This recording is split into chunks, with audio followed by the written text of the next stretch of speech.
Yani kuna kitu ambacho nimekuja kuona, yani katika maisha kama upo mkoani, mikoa mingine tofauti na mkoa ambao umezaliwa, tafuta hela kijana. Tafuta hela. Yaani sio unakuja mkoani hapa afu baada ya siku mbili unaanza kulialia njaa hizi una hela. Yaani kama unajua kwamba upo mkoani, upo wewe wapi mikoa mingine tofauti na mkoa uliozaliwa, tafuta pesa. Ukishatafuta pesa kaje nyumbani kuja kuzitumia. Usiwe na gosi. Sio siku mbili tatu unaanza kulialia wetu kwamba una hela. Kuna watu wanaanza kuaibika sasa hivi hawana hela. Yaani kaja hata wiki haijaisha hana hela. Sasa nauli yenyewe hana. Sasa tunafanyaje sasa? Kama wewe unatoka mkoani kuja nyumbani kutembea kwenye msimu wa sikukuu, hakikisha uwe na hela. Uwe na sasampa. So unakuja huko watu wengine watu wako washakuwa na hela, alafu unakuja anza kulialia njaa zako hizo. Tuletee gosi hapa. Hela una afu uko na unang'ang'ana njaa huko.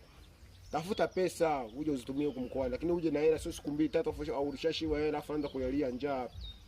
Tuletee gosi sisi. Naenda kusumbua sasa, bado tumekuja tumejiandaa.